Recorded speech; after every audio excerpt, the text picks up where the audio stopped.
Euzubillahimineşşeytanirracim. Bismillahirrahmanirrahim. Elhamdülillahi Rabbil alemin. Vel akıbetu lil muttakin. Vessalatu vesselamu ala Resulina Muhammedin ve ala alihi ve sahbihi ecma'ine ila yevmiddin. Rabbim dilimizdeki, zihnimizdeki, yüreğimizdeki düğümleri çözsün. Anlayışımızı arttırsın. Ki birbirimizi anlayabilelim. Birbirimize Allah'ın ayetlerini aktarabilelim. Ayetleri üzerimize aldıktan sonra inşallah o ayetlerle de sorumluluğumuzun farkına varıp yaşadığımız ortamlarda ayetlerin kokusunu bırakalım inşallah. Yani bizim bu derse geldikten sonra gittiğimiz ortamlarda birilerinin şunu diyor olmasını temenni ederim. Duam odur. Ya sende bir koku var da bu ne, bir ayet mi okudun, bir şey mi, bir kitap mı okudun, ne oldu yani, bir değişiklik var sende, yani bir rengin değişmiş senin derlerse bu dersler biraz amacına ulaşmış olur. Yani hayata bakışınızın, olaylara bakışınızın, ailenize bakışınızın, arkadaşlarınıza bakışınızın değişmesini Allah'tan temenni ederim. Allah'a duam odur. Allah'ın ayetlerini okuyoruz. Allah'ın ayetleri bizi biraz şekle koyması lazım, değiştirmesi lazım. Öğrenme dediğimiz kavram ne zaman gerçekleşir diye sorsam cevabını şöyle vermemiz gerekir. Eğer öğrendiğinizi iddia ettiğiniz şeyler sizin davranışlarınızı değiştiriyor ise öğrenme tamamlanmıştır.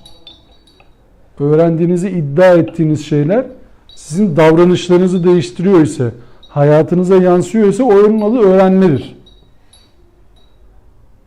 Mesela kırmızı ışıkta geçtiniz, 200 lira ceza verdiniz. 200 sterlin ceza verdiniz, İngiltere gibi yapalım. 200 sterlin ceza verdiniz. Bir daha kırmızı ışıkta geçmiyorsanız buna ne derler? Kırmızı ışıkta geçince ceza olduğunu öğrenmiş derler. Yok, hala 200 euroda geçmeye devam ederseniz 200 sterlinde bunu öğrenme demezler. İşte öğrenmeniz için biraz daha cezayı arttırırlar. Şimdi nasip olursa gelsek, ömrümüz olur mu bilmem o zamana kadar da, El Cebbar diye bir ismi var Allah'ın. Allah'ın esmaları üzerinden Allah'ın sıfatlarını ve fiillerini öğreniyoruz bizim esma derslerimizde, değil mi? Onu anlamaya çalışıyoruz. Yani bütün Allah'ın esmaları işte vahye göre sıralanmış bir çalışma takip etmeye gayret ediyoruz. Ve diyoruz ki esmalarda ne öğreneceğiz biz? Esma isim mi, sıfat mı? İsimler. Genel mana. Sıfat olarak gelenleri var, fiil olarak gelenleri var. Yani Allah'ın fiillerine verilen isimler var, bir de sıfatına, zatına verilen isimler var. Zatına verilen isimler, Allah müstakil isimdir. El Allah olmaz. Allah müstakil isimdir. El Allah denmez. Diğerlerinin hepsinde el takısıyla, belirlilik takısıyla gelir. Er-Rab, Er-Rahman, Er-Rahim vesaire gibi. Belirlidir yani. Allah ise müstakildir. Başka hiç kimseye de verilemez. Yani azizin kulu olursunuz. Aziz de olabilirsiniz. İzzet sahibi olabilirsiniz. Allah bunu nasıl tarifler Fatır suresinde? İzzetin tamamı Allah'a aittir. Ona güzel işler güzel sözler yükselir. Güzel sözleri yükselten nedir? Ameller. Salih amellerdir. Yani bizler izzet sahibi olmak istiyor isek el-aziz olan Allah'ın fiillerinden, duruşundan, bakışından etkilenmek zorundayız ki biz de izzetimizi kaybetmeyelim. Allah Resulü Hazreti Muhammed'i bize Kur'an tanıtırken der ki Muhammedur Resulullah vellezine ma'ahu eşiddâhu alel kuffar ruhamâ'u beynehum. İnkar edenlere karşı kesin bir duruşları vardır. Kendi aralarında ise merhametlidirler. Allah elçisiyle beraber olup olmadığımızı ahirette değil de bugün öğrenmek istiyorsanız etrafımıza bakmak zorundayız. Kendi içimizde merhametli, inanmayanlara karşı net bir duruşumuz var mı, yok mu? Sorup kapatıyorum ki polemik yürümesin oradan. Çünkü dersimizi El-Vedud ismindeki ilerleyişimizi devam ettirelim. Daha önce okuduğumuz bir ayet vardı biliyorsunuz. Meryem suresi 96. ayet. Harika, Diğer 6235 ayet gibi. Harika bir ayet. İnnellezîne âmenû ve amilussâlihâti seyec'alü lehumurrahmanu vudda. Yani onlar için iman eden ve salih amel edenler için innellezîne âmenû ve amilussâlihat. İman ettiler, iman iddialarına bir de salih amelleri eklediler. Yani yatmadılar. Aktif iyi oldular. Pasif iyi değil. İman ettim deyip kenara çekilmediler. Bunlar için seyec'alü lehumurrahmanu vudda. Bir sevgi var edecek Allah. Sevgi var edecek. Neyden dolayı bunu yapacak? Çünkü Rahmandır o. Lehumurrahmanu vudda. Merhametinden oluşan bir sevgi var edecek. Allah'ın merhameti sadece demek ki bizi yaratmakta kalmıyormuş. Bizim fiillerimize tekrar tekrar iyilikler yaratıyormuş Allah. Yani biz Allah bereket versin diyoruz ya, bereket versin ne demek? Arttırsın demek değil mi? Ziyade çoğaltsın. Peki nasıl çoğalır? Le-in şekertum le-ezidennekum. Şükrederseniz arttırırız. Şükretmekle ne alakalı bir şey? Şükür cinsinden olur. Cinsinden teşekkür etmek lazım. Bizler mümin olduğumuz için mümin sayısını arttırmakla uğraşmamız lazım. Yani mümin cinsinden teşekkür etmemiz lazım. Biz Müslümanız değil mi? Öyle iddia ediyoruz. O zaman Müslüman olduğumuzu ortaya koymamız lazım. Müslümanlarla beraber olduğumuz zaman da Allah bir sevgi var edecekmiş. Bunu anlıyoruz. Burada yapmamız gerekeni unutmamamız lazım. Tekrar söylüyorum. İman etmek ve salih amel işlemek. Bunu atlamadan konuşmak lazım bu nokta. Yani Müslümanlar arasında niye şu anda sevgi yok diye soruyorsak Meryem suresinin 96. ayeti bize demek ki cevap veriyor burada. İman ve salih amel birleşmemiş. Yani toplumda üçüncü kişileri ilgilendiren faydalı işler yankı bulmamış. Adam kendine iyi. Hani Türkiye'de bir tabir var. Kendine Müslüman. Kendine Müslüman olarak kalmış. Toplumu ilgilendirmiyor onun Müslümanlığı. Böyle olunca orada bir sevgi de var olmamış. Yani biz şimdi mesela burada bir sohbet yapmaya çalışıyoruz. Allah'ın El-Vedud ismini anlamaya çalışıyoruz. Buradan çıkıyoruz, dışarı gidiyoruz. Yan binada adam aç. Orada bir sevgi var olur mu? Biz o adamla ilgilenmiyoruz. Hiç selam bile vermiyoruz o adama. Orada bir sevgi var olur mu? Bize karşı bir muhabbet oluşur mu? Olmaz. Nefret dolar hocam. Değil mi? Belki. Çünkü diyor ki adam, siz misiniz Müslüman? Bütün gün ders yapıyorsunuz değil mi? Bütün gün Kur'an okuyorsunuz değil mi? Ya ben burada çorba içemiyorum, siz basıp gidiyorsunuz evinize. Demek ki salih amel neymiş? Orayı da ilgilendiren bir şey olması lazımmış.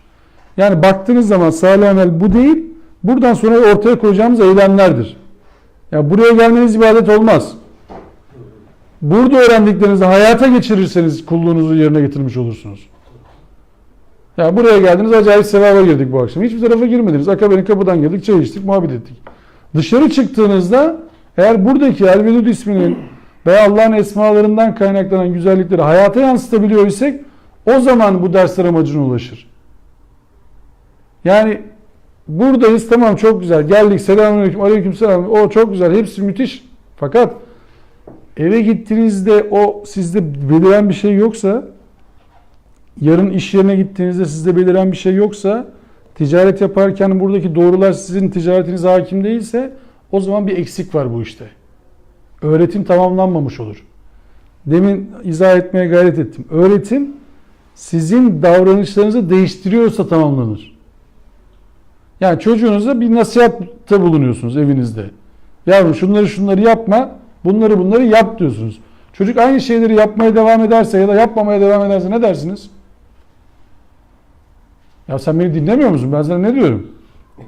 Dün söylemedim ben sana bunu. Ben dün söyledim. Daha önce söyledim. Niye yapmıyorsun ki sen şimdi? Ne istersiniz? Yerine gelmesini istersiniz değil mi? Öğretim öyledir. Şimdi çocuk mesela öğrenir. Hızlı öğrenme göstereyim mi? Hızlı öğrenme. Çocuk şimdi bunun sıcak olduğunu bilmez. Ufak çocuklar. Meraklıdır. Çok güzel bir şey. İnsanın merakı var. Yine bu da bir yanar. Hop. Bir daha dokundurabilir misiniz bardağı bu çocuğu? Çocuğun zekası kötü değilse, zekada bir sıkıntısı yoksa bir daha bu bardağa gelip dokunmaz. Yandı. Denemeyi unutma. Anında öğrenilir. Hızlı bir öğrenme şeklidir bu. Yani suya girerseniz bir basarsınız, suyu üstünüz başınız batar. Ya da bir tane araba gelir sizi ısıtır. Siz ne yaparsınız? Bir daha su birikintisinden uzak geçmeye çalışırsınız. Araba geçerse siz hemen öğrendiniz artık çünkü. Oradan geçersiniz. Arabada geçerse ıslanırsınız. Bitti. Öğrenim tamamlandı. Onu böyle bir gün öğrendim. Yani bu öğrenim işi böyledir. Bizim hareketlerimizi değiştirecek, hareketlerimize yansıyacak. Yani biz Esma dersinin kaçıncısını yapıyoruz? Önemli değil. Esma dersinden kaç tane şey hayatımıza kattık? Ayetlerle kaçıncı kere tanışıyoruz? Önemli değil. Ayetlerden kaçını hayatımıza kattık? Yani konuşmamız gereken, anlamamız gereken noktalar takdir edersiniz ki bunlar. Şimdi burada sormaya gerek yok değil mi? Abdülhat kardeşimiz pide yapmayı, ekmek yapmayı öğrendi mi? Bak şimdi eseri ortada. Öğreniyoruz. Demek ki öğrenmiş. Esir getirdiğine göre değil mi? Çok güzel kokuyor. Yapmış. Şimdi diyorsun ki biz yani bir kere daha söylemiştim. Tövbem kabul oldu mu diye soruyor adam. Tövbe kabul oldu mu diye sorulmaz ki. Ne demek yani? Yapmıyorsan yapmıyorsundur zaten. Ben diyorum ki pide yemeyeceğim bir daha. Tövbe ediyorum şimdi. Şimdi pide yiyorsam tövbem kabul oldu mu diye sormaya gerek var mı? Niye soruyorsun zaten? Yiyorsun. Kime soracaksın ki bunu? Yani ne alakası var? Nasıl bir soru bu? Ama yemiyorsan adam sana demez ki yani pide tövbe ettin mi etmedin mi sen? Yemiyorum zaten. Niye soruyorsun ki bana? Ya adam, ama içki içmeyen adama tövbe mi ettin diye sormaz değil mi kimse? Zaten adam içmiyor ki. Ne zaman tövbe edeceksin? İçen adama sorarsın tövbe ediyor musun filan, bırak bu işi dersin yani. Şimdi o yüzden öğretimi ciddiye almak lazım. Biz şimdi öğrenme işinde şu anda işte karınca kararınca bir şeyler yapmaya çalışıyoruz. Birbirimize hatırlatmada bulunmaya çalışıyoruz. Niye inanıyoruz? Kur'an diyor ki sen öğüt ver, umudur ki öğüt fayda verir. Sen hatırlat diyor Kur'an bize. Tezkira. Hatırlatma, zikir Kur'an'daki hatırlatmadır değil mi? Zikir. Bizdeki zikir nasıl? Uzun boncuklarla ne dediğinde çok anlamı olmadığı, ne dediğinde çok farkında olmadığı şeyleri söylemektir. Yani Subhanallah, Subhanallah, Subhanallah. Namazdan sonra Türkiye'de genelde bilmiyorum o tarafta var mı sizin Urumçi'de ama namazdan sonra tesbih çekilir buralarda. 33. Ben yetiştiremem. Sup böyle bir yerden sonra şeye bağlanıyoruz. Subhanallah dönmüyor maalesef. Yetişmem için orada tarafa dönmesi lazım çünkü işin. Ya ne dediğinin de farkında değilsin. Diyorsun oh sevabı da kaptık çıktık diyorsun. Bir şey de kapamıyorsun. Yazık konuşmana da yazık, oturmana da yazık, nefesine de yazık falan. Zikir hatırlatmadır Kur'an'daki. Bu. Ehli zikir de odur yani. Hatırlatır. Bak ona gidin hatırlatır. Onlar bilir.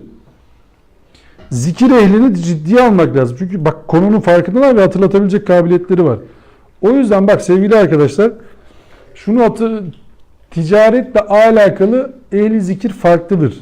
Tıpla alakalı ehli zikir farklıdır. İlim adamları, ulul elbab farklıdır. Bu adamlarla muhabbet ettiğiniz zaman mesela tıpla alakalı muhabbet ediyorsunuz. Doktor olduğunuzu düşünün bir an. Doktorlarla muhabbet ediyorsunuz. Sizden iyi doktorlarla muhabbet ediyorsunuz. Ne kadar sevgi oluşur değil mi o adama karşı? Ticaretle alakalı başarmış bir adam size ders veriyor. Ne kadar muhabbet oluşur değil mi bir anda aranızda? Çünkü adam iş yapmış, karşılığı var hayatta. Doktorluk yapmış, ticaret yapmış, öğretmenlik yapmış, hayatta karşılığı var. Ve bununla muhabbet ettiğiniz zaman sevgi oluşuyor sizde. Adama bir hayranlık oluşuyor. Diyor, ay be diyorsunuz be adama bak hakikaten. Abi nasıl yaptın şu şirketi bir anlatsana bize falan. O da anlatıyor. Bak genç adam şunları yapacaksın, bunları tutacaksın. Diyorsun hemen not alayım. Hatta bazılarına para veriyorsun bunları dinlemek için. Seminer alacaksın diye para veriyorsun. Vay be böyle mi oluyormuş bu iş diye. Allah böyle olunca bak Hucurat suresi 7. ayet. Estağfirullah. Velakinne Allah habbebe ileykumul iman ve zeyyenehu fi kulubikum ve kerraha ileykumul kufre vel fusuka vel isyan. Allah size imanı sevdirdi, onu yüreklerinize güzelleştirdi. Yine o size küfrü, fıskı ve isyanı çirkin gösterdi.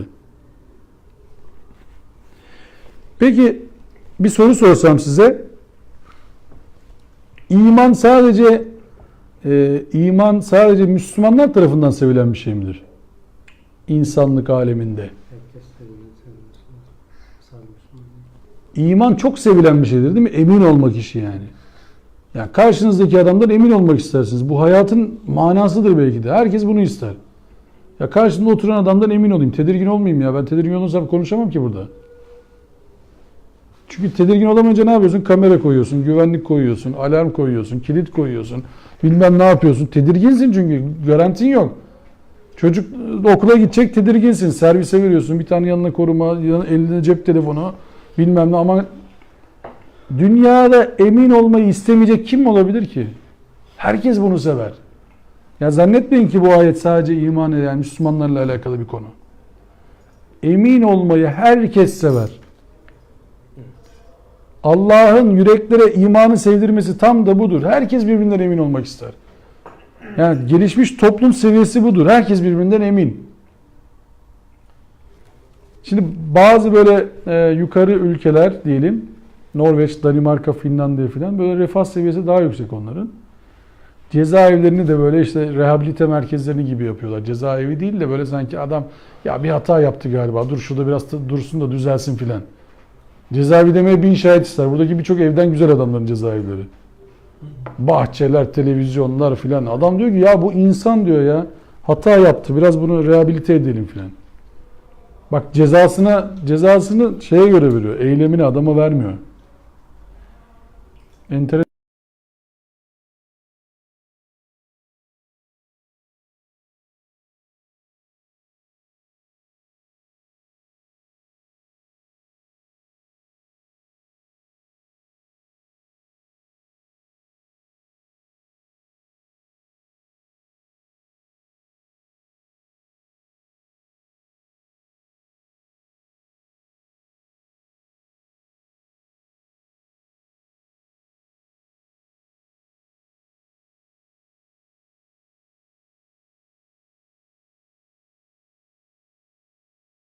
Mesela yani. Tabii. Ya adam gelmiş camiden ayakkabı çalıyor. Daha Allah belasını verse daha ne istiyorsunuz? Daha ne yapmasını istiyorsunuz ki adamın yani? Gitsin birisini mi öldürsün? Allah belasını verse öyle bir şey olması lazım değil mi? Daha beter bir şey olması lazım bela olarak. Allah seni ıslah etsin desem belki dersin ki lan inşallah bir daha başkasını çalmaz bari. Olan oldu, benimki gitti de. Kardeşim belki de ihtiyacı var. İnşallah başkasını çalmasın yani. Ama biz ne yapıyoruz? Allah diyoruz, arkasına saydır. Yapma, belki gidecek bela senin yakınında tecelli edecek, ne biliyorsun yani. Adam zaten zıvanadan çıkmış, artık kontrolden çıkmış. Geldi, belki senin yakınında o bela tecelli etti. Niye? İsra suresine dönsek, İsra suresinde bir ayet var değil mi orada? İnsan hayra dua ettiği gibi şerre de dua eder diyor. Evet. Tam da nasıl içimizden konuşuyor Allah. Nasıl da içimizden konuşuyor Allah. Biz şimdi dua, çocuklar bazen, ay anneler var öyle galiba, çocuk anneler babalar çocuğuna beddua ediyor ya. Ya arkadaş, çocuğa beddua edilir mi? Ne yapıyorsunuz? Bu senin çocuğun ya.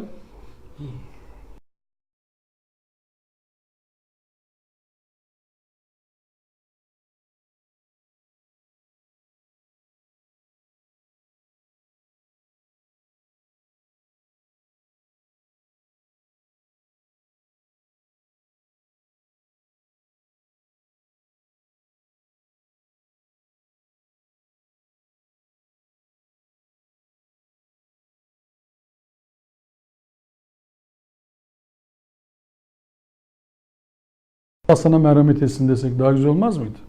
Müslümana yakışan bu değil miydi yani? Müslüman hani bir arada merhametli olacaktık? Allah bize sevgi var etmiş. Hani merhametliydik?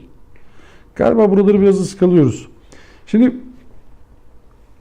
biz forumlar kursak, şu anda var ya Birleşmiş Milletler, Birleşecek Milletler, birleşmesi mümkün olmayan milletler filan. Böyle şeyler var ya, forumlar. Paralar harcıyorlar değil mi? Konferanslar yapıyorlar, bilmem neler, şunlar bunlar. Niye birleşmiyor dünya sizce? Niye mutlu olamıyoruz? Niye mesela 7 milyarlık dünya birbirini böyle bir kaşık suda boğacak hale geliyor? Onun için çalışmıyorlar ki. Kendi cephesinde. Çünkü güven yok. Güvenmiyoruz bak birbirimize.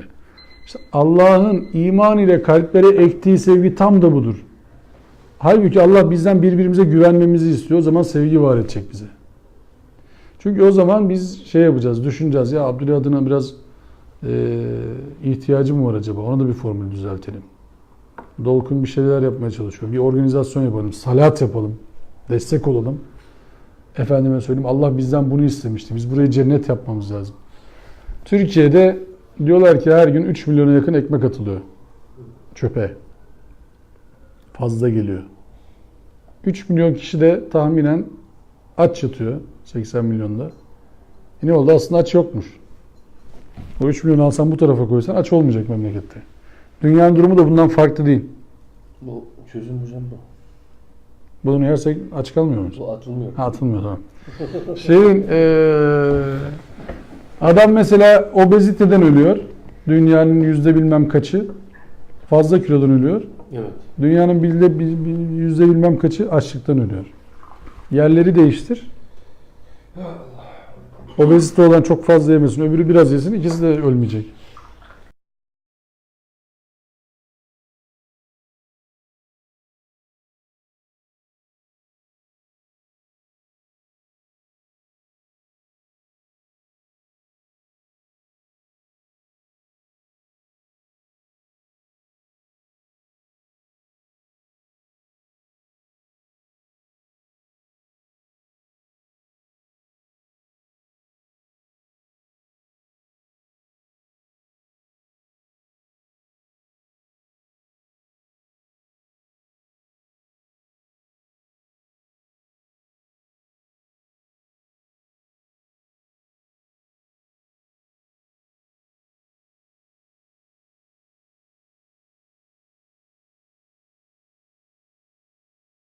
Yarattıklarının şerrinden sana sığınırım. Senin şerrinden sana sığınılmaz. Allah'ın şerrinden Allah'a sığınılır mı? Nasıl başaracaksınız o işi? Allah'ın şer yarattığına inanırsınız. Allah'ın şerrinden Allah'a nasıl sığınırsınız? Yarattıklarının şerrinden Allah'a sığınılır. Allah'ın bize zulmedeceğini düşünebilir misiniz? Düşünemezsiniz. Ayet bize böyle düşünmemeyi emreder mi? Emreder. Diyor ki la yükellifullahu nefsen illa vus'aha.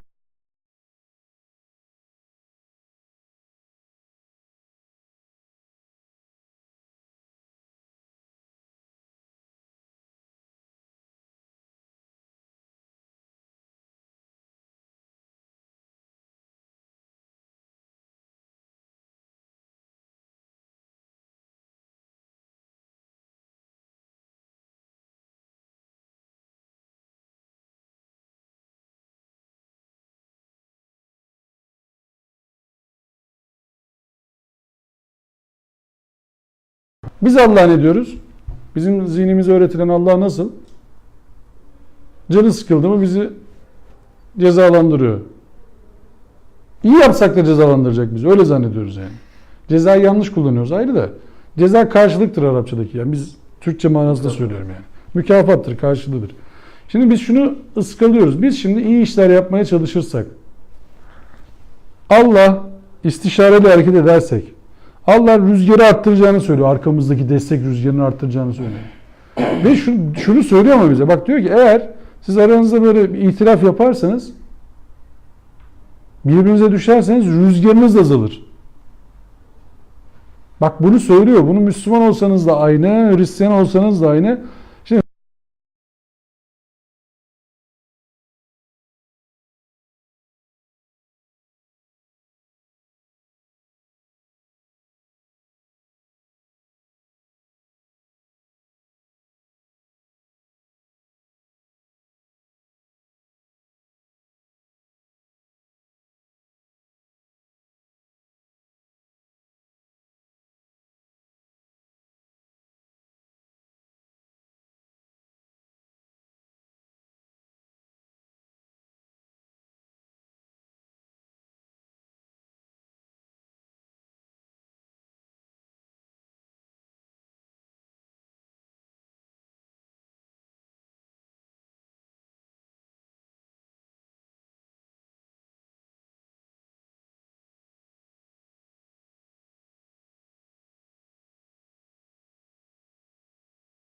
siz düşmeyin filan. Yani düşseniz de olur, siz Müslümansınız, kurtulursunuz. Merak etmeyin mi diyor Allah bize. Hani o Cuma suresinde Yahudilere hitabı ne Allah'ın?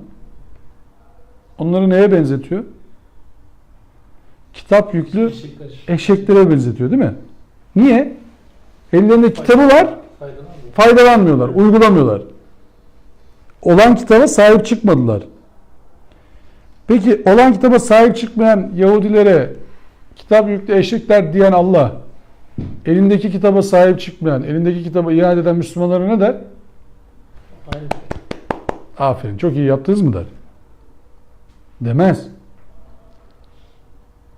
Hatta o Furkan suresi 77. ayet var ya, o müthiş ayet. Duanız olmasa Rabbim size de değer versin diye başlar. Herkes orayı okur. Ama sonra der ki ama siz yalanladınız.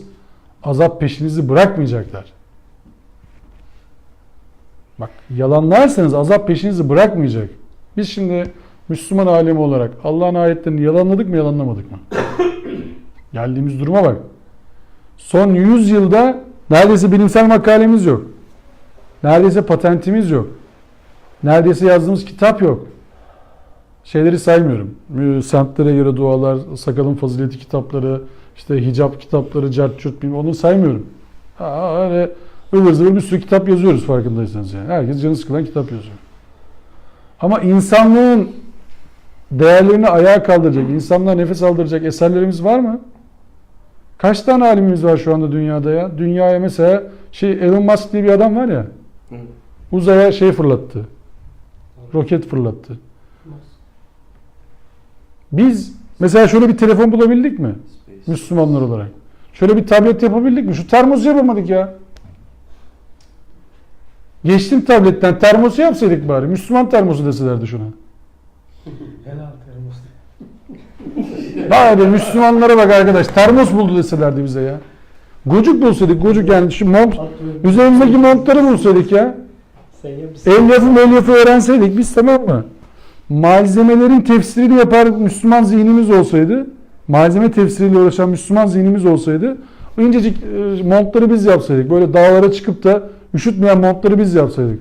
Dağlara çıkıp da üşütmeyen ayakkabıları biz bulsaydık. İnsanlar deseydi ki biz Allah'ın ayetlerini okuyoruz hemşerim. Ne zannettiniz? Biz bulacağız tabii. Onlar biliyor, bizim peygamber 1400 önce demişti, söylemişti. Biz deseydik yani. Kardeşim ne anlatıyorsunuz? Göz tanıma sistemi. Göz tanıma sistemini biz buluruz tabii. Güvenlik sistemi olmuş. Müslümanlara bak. Gözden tanıyorlar adamı. Biz buluruz abicim o işi. Müslümanız biz. Göz bize göre Allah'ın ayetidir. O ayetleri incelemek bize düşer ilk önce. Diye bağırsaydık. Ayağa kalksaydık. Parmak izini ilk önce Müslümanların bulması gerekmez miydi ya? Ama niye bulmadık sizce? Çünkü biz parmağın Allah'ın ayeti olduğunu farkında değiliz. 7 milyar farklı kod koymuş Allah. Kare kod. He? 7 milyar barkodumuz var. Okutuyorsun. Cırt bu diyor. Abdülhamid nereye giderse gitsin. Dünyanın neresine giderse gitsin bu adamın kare kodu burada. Heh. Şuraya çizmiş Allah. Şu kadarcık alan. 7 milyar. Bir de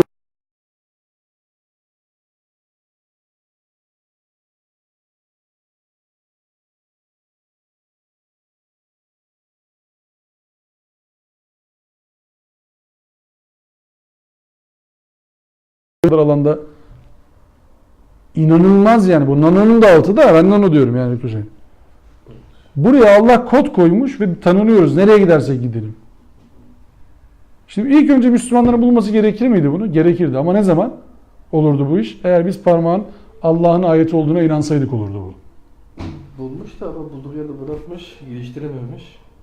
Bak biz Allah'ın ayeti olduğuna inansaydık gözümüzün, kaşımızın, ayağımızın, kepeğimizin, saçımızın, efendime söyleyeyim bitkilerin, suyun, betonun, çeliğin, masanın Allah'ın ayeti olduğuna inansaydık bunları araştırırdık. Tefsir alimlerimiz olurdu bizim. Tefsir. Ne tefsir ediyorsun hocam sen? Matematik. Matematiği tefsir ediyorum. Sen kimyayı tefsir ediyorsun. Sen biyolojiyi tefsir ediyorsun. Sen botaniği tefsir ediyorsun. Sen genetiği tefsir ediyorsun. Ya hocam tefsir alimi dediğin zaman bizde Kur'an'dan başka tefsir yapmıyor kimse. Ya bir ayet orada mı var? Gözünüzü seveyim bu adamların yaptığı, biyoloji hocalarının yaptığı tefsir değil mi? Tefsirin babasını yapıyorlar ya. Geni bulmaya çalışıyor adamlar. DNA, RNA hepsini bulmaya çalışıyorlar. Fizikçiler atom altı parçacıkları bulmaya çalışıyorlar. Onlar tefsir yapmıyor mu? Allah diyecek ki Sebbahanillahi ma fis semavati ve ma fil ard Yerde ve gökte ne varsa hepsi Allah adına hareket ederler diyecek. Hepsi şahitlik ediyor diyecek. Biz hala zikirmatik yaptıracağız Çin'de. Wanzhou bölgesinde. Sonra da diyeceğiz ki Allah Çin'in belasını versin. Olur. Sen otur, Allah halleder, merak etme. Siz oturun burada, biz oturmaya devam edelim, Allah halleder. Bir koşu yapar gelir. Maalesef böyle oluyoruz yani. Sonra da en kolayını tercih edebiliriz ama bu kadar konuştuktan sonra. Kader kardeşim, ne yapalım yani. Allah da bize böyle yazmış. Allah isterse de biz yapardık. Onu müşrikler de diyor biliyorsunuz. Diyor ki Allah isteseydi biz de babalarımız da şirk koşmazdık. Ya müşriklere bakarsan ne diyorlar? Allah istemiş onların şirk koşmasını. Hiç günahları yokmuş onların. Bizim fakir kalmamızı Allah mı istedi zannediyorsunuz? Müslümanların fakir kalması, cahil kalması, eğitimsiz kalması, bilimsiz kalmasını Allah mı istedi? Ya biz zekat verin diyoruz. Biz zengin olmasa bakın zekat veririz. Bu da bir sınav. Adam İslam ha. Zengin olmasa ben üzeriz. Ya. Yani Şura suresi 23. Kul la es'elukum aleyhi ecran illa'l meveddete fil kurba. De ki ben sizden bu davete karşılık bir ücret istemiyorum. Sadece yakınlara has bir meveddet. Yani meveddet ne? Yakınlara bağlılık, yakınlara sevip arzu, yakınları gözetmek. İnsanlar yakınların mücavir diyeyim yani böyle. Yakınların peşine düşseler. Herkes kendi dedim ya metrekaresinde evinde bir cennet bahçesi oluşturmaya çalışsa, o cennet bahçesini genişletmeye çalışsa, hedef koysa. Alemin evinde olsun, arkadaşımın, akrabamın, dayımın, amcamın. O cennet bahçeleri çoğalmaya kalksa, içinde bulunduğunuz ortamda bir yakınlık oluşur mu? Bir muhabbet oluşur mu? Kuvvetli bir sevgi oluşur mu? Mesela adamın birisi bir iyilik hareketi başlatıyor. Ondan sonra herkes onu yapmaya çalışıyor. Adam ortada bile görmüyorsun ama başlatan adam belli. Herkes onu hayırla yad etmeye başlıyor. Vay be diyor ya, şu başlatmıştı, hatırlıyor musunuz filan. Bu gibi hareketlerin peşine düşmek herkesin görevi mi? Sadece o kişinin görevi mi? Kur'an'a göre. Kur'an bize şöyle dua ettiriyor. Diyor ki ya Rabbi bize göz aydınlığı nesiller ver ve bizi iyilere önder eyle. Bu duayı sadece cami hocaları ya da cemaat liderleri ya da ne bileyim ne efendiler yapmıyor. Kur'an'a göre bu Rahman'ın has kullarının duası. Rahman'ın has kulu olmak ister misin Abdülhamid? Has kul olmak istiyorsan işte böyle dualar edeceksin. Böyle işler yapacaksın. Ve bunun için de özel kul değilsinizdir. Yani Allah sizi seçmiş. Tamam kardeşim siz artık bu işleri yapacaksınız. Öbürleri ne yaparlarsa yapsınlar sizin tarafınıza geliyor değil. Kur'an'a göre veli kimdir? İman eden, salih amel işleyen herkes Allah'ın dostudur. Velidir. Velinin çoğalını da evliya derler. Evliyalar olmaz. Velinin çoğuludur evliya zaten. Biz evliyiz değil mi? Bu yani biz Allah'a şükür evliya olur. Evliya grubu oldu şu anda burada. Anladın mı? Yani evliya dediğiniz böyle beyaz elbiseler içerisinde böyle nurani bir adam değil. Anladın mı? Bak hocam görüyorsunuz Allah'ın velisi olarak geldi karşımızda oturuyor. Veli olmayacaksın ne olacaksın? Düşman mı olacaksın Allah? Tabii ki dost olacaksın yani. Veli dost demek. Yine evliya 30 var. Allah Müslümanların velisidir değil mi? Dostudur.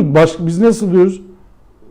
Ni'mel Mevla ve ni'mel nasir diyoruz. Ya Rabbi sen ne güzel bir Mevlasın ya. Ne güzel bir dostsun sen. Ne güzel bir yardımcısın diyoruz. Ni'mel Mevla ve ni'mel nasir. Ya bizim sevgiyi var etmemiz için bak El-Velud isminin tecellisi açısından söylüyorum bunları. Sevgiyi var etmemiz için takdir edersiniz ki ilk başta imanımızdan şüphemizin olmaması gerekiyor. Birbirimizden emin olmamız gerekiyor. O zaman Allah kalplerimize sevgi ekiyor. Farkında mısınız? Bundan 2-3 sene evvel birbirini hiç tanımayan insanlar birbirine muhabbetle bakmaya başlıyorlar. Farkında mısınız Allah'ın nasıl sevgi ektiğinin? Sevgi ekildi kalbinize, farkında mısınız? O ekim işlemini yaşamadınız ama hissediyorsunuz. Kalbinize sevgi ekildi ve farkında bile olmadık. Kulaktan duyduklarımızla yüreğimiz beslendi, zihnimiz beslendi. Bunu ayakta tutmanın tek şartı var. Söylediklerimize samimi olmak. Fiillerimizle bunu ortaya koymak. Çünkü yapmadığımız şeyleri söylemek çok büyük günahtır. Uyarı var. İman iddiasında olduğunuzu iddia ediyorsunuz. لِمَ تَكُولُونَ مَا لَا تَفَلُونَ Niye yapmadığınız şeyi söylüyorsunuz ki? Yapmayacağınız şeyi niye söylüyorsunuz? Büyük günahları say desek camideki arkadaşlara, dışarıdaki arkadaşlara, büyük günahların arasında yapmadığın şeyi söylemek diye birisi söyler mi? Duydunuz mu acaba böyle bir şey? Büyük günahların arasında yapmadığınızı söylemek. İnşallah derse, Halbuki ayettir bu. İnşallah derse geçer hocam. Bak kebura maktan indallahi en tekulu ma la tefalun. Yapmadığın şeyi, yapmayacağın şeyi söylemek çok büyük günahtır diyor Allah. Kebura maktan indallah. Allah katında büyük günahtır bu işte. Büyük günahları sayarken bunu hiç duymadım ben. Adam öldürmek büyük günah. Zina yapmak büyük günah. Hırsızlık büyük günah. Yalan büyük günah. İçki içmek büyük günah. Bu. Bunu unutmuşuz. Ya Allah açık açık söylemiş ama. Yani bizler, sizler efendime söyleyeyim şunu bilmemiz lazım. Bizler birbirimizi sevmek için yaratıldık. Sevgiyle merhamet etmek için yaratıldık. Ve birbirimize sevgi tohumu ekmek için yaratıldık. Rum suresi 21. Sizin için kendisiyle huzur bulasınız diye kendi türünüzden eşler yaratması, aranızda sevgi ve merhamet yerleştirmesi onun ayetlerindendir. Bakın bir ayet daha öğrenmiş olduk. Evet. Bir ayet daha öğrenmiş olduk. Neymiş ayet? Kendisiyle huzur bulasınız diye kendi türünüzden eşler yaratması, aranızda sevgi ve merhamet yerleştirmesi onun ayetlerindendir. Rum suresi 33 mü? 21. 20. Hocam şurada böyle bir anlama var mesela. Allah'ın neye ettiklerini, duyduklarını, Kur'an'daki şeyleri yaptıktan sonra o şeyinin olması, sevginin oluşması sonuç olarak mı görmemiz lazım, yoksa biz yaptıktan sonra o sevgi Allah tarafından bize gönderilir gibi bir şey var yani. Sevgi sonuçtur hocam. Sevgi sonuç yani. Ya şimdi çok affedersiniz. Eşinize karşı bir sevginiz olur. Çocuğunuza karşı bir sevginiz olur. Sevginin de dereceleri olur. Kendi çocuğunuzla her çocuğu aynı sevgide sevebilir misiniz derece olarak? Seversiniz ama yani derece aynı olmaz değil mi? Sevgi sonuçtur. Niye? Çünkü onun teşviki mesain daha fazla. Eşiniz de öyledir. Teşviki mesain daha fazla. Anneniz de öyledir. Herkesin annesi dünyanın en iyi annesidir. Açık ara. Kendisi için. Tartışılmaz. Dünyanın en iyi annesine sahipsiniz. Hiç. Tartışmaz kimse bunu. Annesi arada bir sopalasa bile çocuk der ki benim annem en iyisi kardeşim. Benim babam en iyisi kardeşim hiç. Öyle. Bunu hissediyorum hocam. Annem çünkü benim. Allah merhamet koymuş aramıza. Sevgi var etmiş aramızda. Ünsiyet var. Başkasının annesini de sevebilirsiniz ama kendi anneniz gibi olamaz. Başkasının babasını da sevebilirsiniz ama kendi babanız gibi olamaz.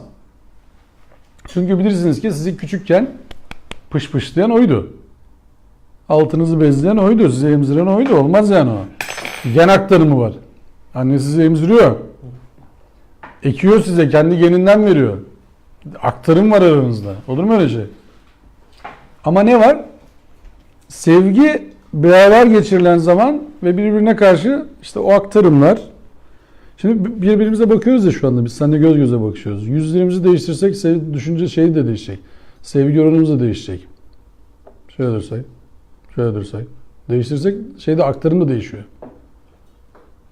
Acaba öyle güzel bakıyor ki bana karşısından. Şimdi zorla sevesim geliyor. Yani birbirimizi seviyoruz şimdi. Şimdi bakışlar değişse değişeceğiz. Sevgi aktarımı değişecek. Göz temaslı olur. Tabii temas, yüz, mimik hepsi değiştiriyor. Ya zorla sevdiriyorsun böyle işte. Bakıyorsun, seveyim diyorsun yani. Böyle bakıyorsun, seveceksin adamı. Çocuklar öyle değil mi? Çocuk mesela hata yapar. Sonra gelir bir gülümser. Sen bütün kaleyi kırıldı ondan sonra tamam yap bir daha dersin. Yapacak bir şey yok. Kızarsın mesela, alır telefonu gün diye yere vurur, sonra gider ya kusura bakma bir şey yapar. Çocuk çünkü. Teşbihte hata olmaz diye söylüyorum.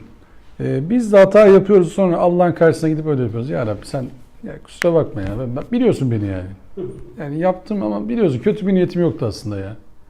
Bak bu pozisyonda hiç bozulmamak lazım. Allah'a böyle yani ciddi yaklaşmamak lazım. Ya Rabbi yaptım ama bir sorun niye yaptım filan değil. Ya Rabbi aman ya ben biliyorum acizim. Çocuk tarzından çıkmamak lazım fazla. Çocuk gibi istemek lazım Allah'tan. Çocuklar nasıl dua eder? Farkında mısınız? Hiç denk geliyor musunuz öyle? Evet. Allah'ım bir çikolatalı kek yollar mısın bana? Rica ediyorum filan böyle. Perde yok çünkü dua ediyor. Zannediyor ki Allah ona çikolatalı keki hemen yollayacak. Ve tarifi de çok net. Hiç böyle süslü kelimeler yok. Hiç uzun uzun diye dua etmiyor çocuk. Allah'ım çikolatalı kek istiyorum. Ne olur Allah'ım gönder ya Rabbi. Allah'ım ne olursun filan. Israrcı ve çocuk gibi böyle. Net. Dua ederken çok ilginç kelimeler bulmanıza gerek yok. Ya Rabbi işte şunun duasını ekliyorum, bunun duasını bunu. Ya eklemeyin baba, ne istiyorsun? Net söyle. Kısa mesaj. Allah'ım şöyle bir sıkıntım var. Durumu zaten biliyorsun. Ya bilmediğin gibi değil yani. Allah o denmez. Allah'ım durum bildiğin gibi değil. Öyle olmaz yani. Allah her şeyi bilir. Ama net söyleyin. Çok süslü duaya gerek yok. Yüksek bağırarak sesle konuşmaya gerek yok. Öyle bir şey istemez Allah. Allah'ım çek döndü, yardımcı ol ya Rabbi ne olur. Bu ekonomik olarak beni çok sıkıntıya soktu. Sen beni ferahlat. Basit abi, sade dua edin. Gereğini yapın ama. Basit, sade. Allah'ım başarılı kılıp Abdülhatif fırın açmış. Nan yapacak. Başka ne yapıyor? Samsa. Samsa yapıyor. Bunları yapacak. Ya bir yardımcı ol. Ona da kuvvet ver. Efendim kudret ver. İşte iyi işler yapsın. Hayırlı müşteriler yönlendir ya Rabbi. Pazarlama faaliyetlerini güzel yapsın. Reklamını güzel yapsın. Bak burada reklamını da yapıyoruz. Ondan sonra bunların hani bu basit, anladın mı yani? Dua dediğin böyle olması lazım. Yani böyle çok süslü dua edilmez. Şimdi bilmem ne hoca efendiyi çağıralım dua etsin. Ya ne etsin abi sana ya? Bir de hocam Allah'ın muhabbetin yine Mehmet'te. Muhabbetinde Aynen öyle. sahibi, bir de kalbimizin de sahibi yani.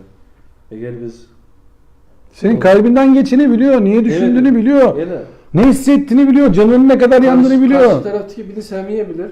Ama ben Allah'tan dilediğin zaman sen onun kalbinin de sahibisin. Ya Allah aramızı muhabbet koy, değil mi? Ya bak Onu şimdi. döndür. Allah'la bizim durumumuz kesin şu. Bak herkes bizi terk etse, dünya bizi terk etse, Evet. Allah diyor ki söyle bakayım ne derdin var? Gel bana açıl şimdi hadi. Tekrar gel. Yani azılı eşkıya oldun, tamam mı? Azılı. Onu kestin, bunu öldürdün. Hücrede tek başına kaldın. Kim dinleyecek seni? Sabahleyin asılacaksın. Kim dinleyecek seni? Bırak, kim teselli edecek seni? Şimdi Allah'ı bilen insanlar Allah'ın şu ayetine sıkı sıkı sarılırlar. La taknetu min rahmetillah. Allah'ın rahmetinden asla ümidinizi kesmeyin. Mümkün değil. Çünkü Allah her an yeniden yaratır. Çünkü Allah'tan daha çok seven olamaz. Çünkü tüm sevgileri toplasanız Allah'ın sevgisinden şöyle bir damla bile tutmaz. Allah sevgiyi tekrardan var edebilir. Bunun için şart ne? Tekrar söylüyorum. İzzet kazanmanın şartı ne? Zelil durumdan aziz duruma çıkmanın birinci şartı iman edeceğiz. İkinci şartı salih amel işleyeceğiz. Salih amel işte güzel sözler üretir. Allah'a ancak güzel isimler, güzel sözler yükselir. Onları yükselten salih amellerdir. Allah Resulüne ithafen söylenen hadis metni vardır. Siz Kur'an'ı sesinizle süsleyin diye. Metni şöyle okusak, sesinizi, eylemlerinizi, fiillerinizi Kur'an'la süsleyin desek, dünyanın en güzel sesli insanı olursunuz. Bak, diyaframım çok iyi değil. Benden böyle müthiş Abdüssamet bazında böyle Kur'an okumamı falan beklemeyin. Ama hepimiz Kur'an'ın istediği has kullardan olabiliriz. Bunun için diyaframa gerek yok. Bunun için yüreğe ihtiyaç var. Akleden kalbe ihtiyaç var. Bir zihne ihtiyaç var. Allah'a teslim olmaya ihtiyaç var. Ondan sonrasını elinizden geleni yapın. elinizi açtığınızda şunu demiş oluyorsunuz. Allah'ım bu ellerle bu kadarını yapabildim. Gerisini artık sen biliyorsun. Hani Hazreti İsa, ki beni çok etkiler o iş. O çağrılır da son an Allah der ki sen mi dedin beni ve annemi ilah edinin diye. Korkunç bir sahne yani. Benim böyle hakikaten elim ayağım boşalan bir sahne. Yani Allah Resulüsün. Peygamberlik yapmışsın, nebilik yapmışsın. Dünyada işlevini bitirmişsin. Son an hesaba çekilirken böyle bir soruyla muhatap oluyorsun. Sen mi dedin beni ve annemi ilah edinin diye. Orada Hz. İsa'nın sözü vardır. Ya Rabbi seni tesbih ederim, tenzih ederim. Ben böyle bir şey demedim. Biliyorsun sen bunu. Benden sonra neler yaptıklarını bilmiyorum. Ama kullar senin kulların. Öyle. Yani bizim buradan çok ders çıkartmamız lazım. Bizler bulunduğumuz ortamlarda iyiliği emretmemiz lazım. Kötülükten nehyetmemiz lazım. Sevgiyi çoğaltmamız lazım. Nefret ekmememiz lazım. Nefretle yetiştirmeyelim hiç kimseyi. Sevgiyle yetiştirelim. İnsanlığı sevsinler. Doğruyu sevsinler. Emeği sevsinler. Özellikle emeği sevsinler. Emeği seven insanlar yemekten önce emeği sevmeyi öğretirsek emeğe saygı duysunlar. Emeği sevsinler. Allah'ın izniyle çok iyi bir dünya oluşur. Hocam bir de bu Hristiyan olanlar var ya, Evet abi. daha çoğu Hristiyan dini sevgiyi teşvik ediyor diye oraya gidiyor yani. İşte Müslümanlığı biraz bilmiyorlar, ondan oluyor. Müslümanlığın temeli sevgidir ya. Yani selim, yani İslam barış demektir ya. İslam bir arada yaşayabilme sanatıdır zaten. Yani biz insanların farklılıklarına karışmayız. Onlardan saldırı gelmediği zaman Evet, biz demek saldıramayız. Yani daha çok biz sevgiyi ortaya koyamıyoruz. O yüzden mi Ama sevgili abim, yani nasıl koyacaksın? Şu geldiğimiz ortama bak yani. Şimdi Müslümanlar olarak biz iddiada bulunsak, Norveç'e gitsek, hadi Müslüman olun desek. Guatemala'ya gitsek, Müslüman olun desek. Adamlar internetten baksa Müslüman ülkelerin durumu. Ya bir tanesi der mi ben de Müslüman olayım, iyiymiş sizin durum filan diye yani. Ya bu çok uzatılacak bir konu değil. Çok üzücü bir konu yani. Bu hakikaten zor. Ben şimdi ne anlatacağım adama? Abi biz acayip böyle Müslüman insanlarız. Müthiş sevgili adamız filan. Nasıl sevgilisiniz? Ya baksana abi.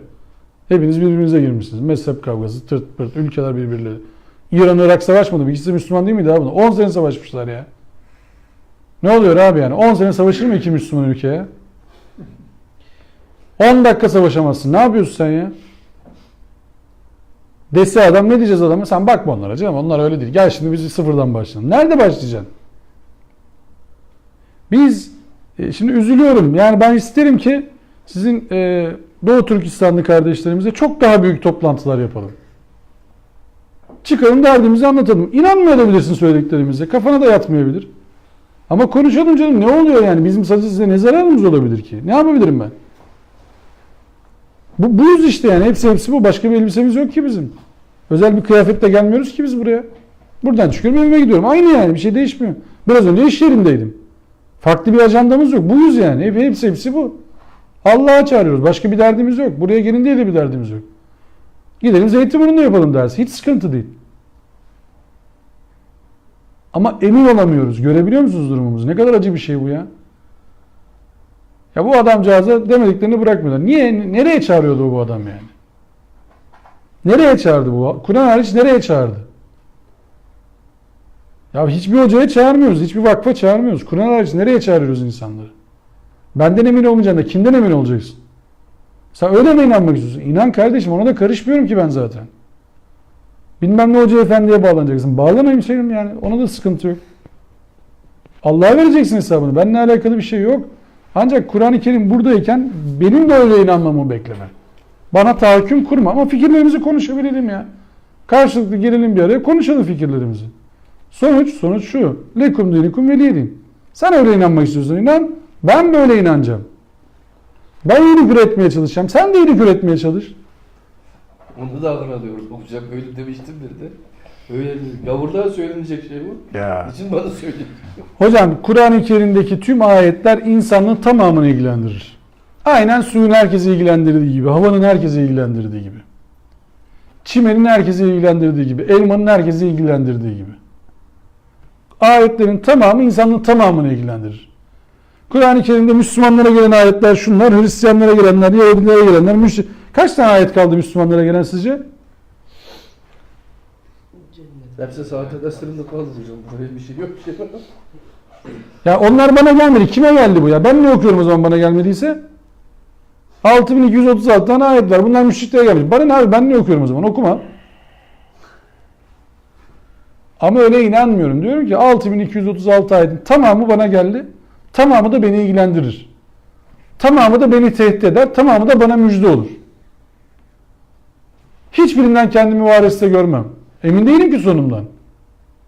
Dün okuduk değil mi Me'arit suresini? Değil mi? Ne dedi? Hiç kimse kendi sonundan emin olmasın dedi.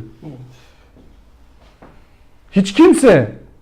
Demedik ki yani nebiler bundan parantez, nebiler bundan ayrıdır. Parantez şunlar bundan ayrıdır. Parantez sizin şu dedikleriniz şundan ayrıdır. Gavslar, javslar, tıt pıt öyle bir şey yok. Hiç kimse sonundan emin olmasın dedi Kur'an. Me'arit suresi. Açın okuyun. Ben nasıl emin olacağım kendimden? Herkese diyorum ki emin olmayın ya, kimse kimseyi kurtaramaz. Cennette işte tam cennette diyorum. Ahirette tam hesap anında gelecek Abdülaziz Efendi beni tutacak kolumdan. Ya bırak Abdülaziz Efendi kendi kolundan tutsun. Benim kolumdan niye tutuyor? Biz burada birbirimizin kolundan tutabiliriz. Bak birbirimize biz burada destek olabiliriz. Biz burada birbirimize rahmet olabiliriz. Bak şimdi biz buradan eğer mutluluk yayarsak evinize de mutluluk oluşur değil mi? Siz burada zihin olarak mutlu giderseniz evinize, evde de hanımınıza, şimdi burada yapmayayım yanlış anlaşılabilir.